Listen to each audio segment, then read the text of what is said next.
Good day, viewers. You are welcome back to Tindanious Science and Math Tutorials. If this is your first time chancing on my YouTube channel, subscribe, like, comment for more interesting videos and updates. Viewers, I've created a playlist where I've dealt with the concept of factorials into details. More specifically, we are going to talk about what we call falling factorial.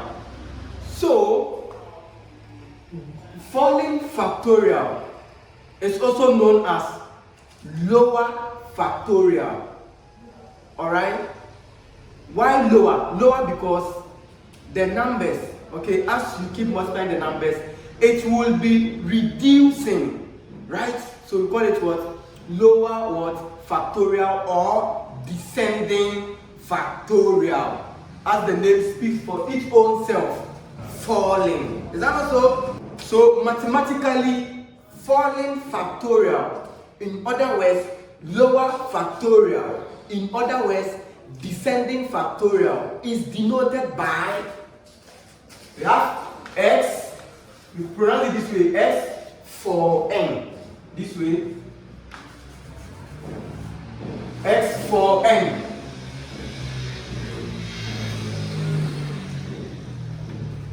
or x for n. So the dash will be here beneath the n. So it is pronounced as what? X for n or x for n. As simple as that. And by definition, x for n is equal to you having your x times x minus 1. Minus because we are reducing it progressively, right? So we have times x minus 2, then we have what? X minus 3, this way, then times we have x, then minus the number, let n represent the number, and then plus what? 1, as simple as that. So let us appreciate more examples to throw more light on the topic. So evaluate the following: 5, 4, 3. Alright? So class, it's pronounced as what? 5, 4, 3, or 5, 4, what? 3, which is equal to, now viewers, the trick is this, alright?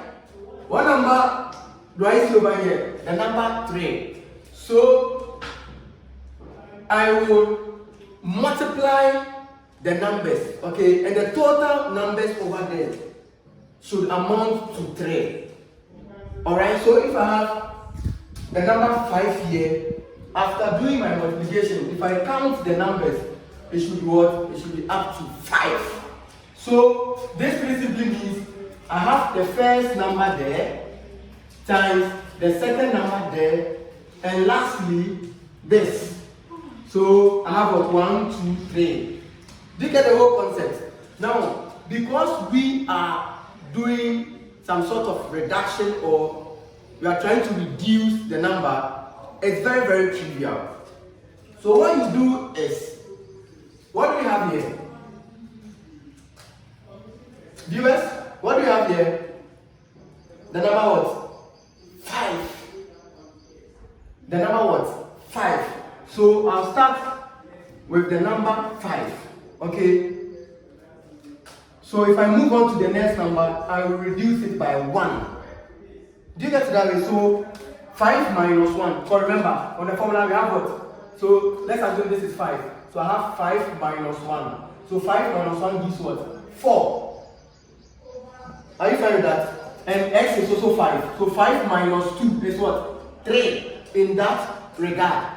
So I have 5. So 5 minus 1, I have what? 4. Then 4 minus 1, I have what? I have 3. So 5 by 4 is 20. So if I compute this, I'll get what? I'll get 60. As simple as that. Someone will be wondering, is it not the same as the classic factorial? What do I mean by classic factorial? The single factorial. The difference is very, very simple. For the classic or the single factorial, the terminating point, or you end at the value 1. But for this one, see, you are not ending at 1. Eventually. Okay, we are ending. So let's assume I have 5 factorial. For the classic factorial, please. So this is classic. So the classic factorial. So if I have 5 factorial, so I'll multiply 5 in the decreasing order until I get to 1 and I stop at that point. So I'll start from the number 5, then times 5 minus 1 is 4, then times 4 minus 1 is what? Is 3, then 3 minus 1 is what? 2, then 2 minus 1 is what? Is 1. So this is what we are trying to say. So you see the difference? So for here, you multiply that from 5, 4 up to 3. 3 because of what? Of this number or this number. And realize that as I keep multiplying the numbers, alright, progressively, you realize that the numbers will keep what? Falling. Keep what? Reducing. As simple as that. Let's evaluate this. Let's say you have 6, 4, 3. This is right. Which is also written as what? 6, 4, what? 3. Which is equal to, oh, let me change this to 4. Okay, so 6, 4, 4. And 6, 4, 4. So how many numbers are you supposed to see?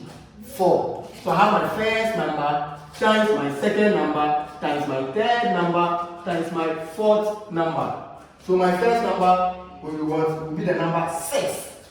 Then you decrease 6 by 1. So you get what? 5. 1 minus 5 is 4.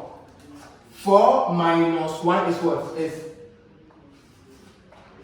3. This way.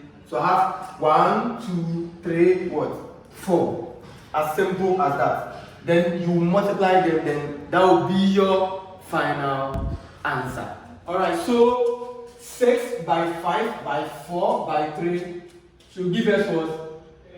360 by the help of the calculator. Let's evaluate this. 7, 4, 4. This way, okay? Which is the same as what? 7, 4, 4. Okay? So 7, 4. 4 as in F-A-L-L. Okay, you falling. So what do we have?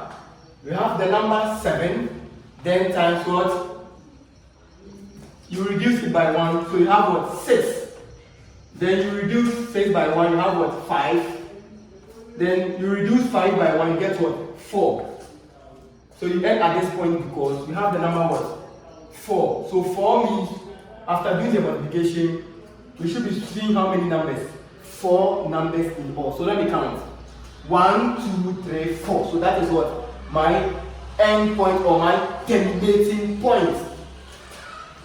So if you multiply these numbers, we'll be having 800 and what? And 40. And that is very, very simple. You see, it's a very simple topic, right?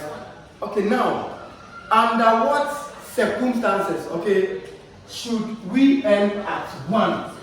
Alright? So what you do is, unless you have the same what? Numbers. So what I'm trying to say is, when you have n for n this way, which is the same as what? N for n.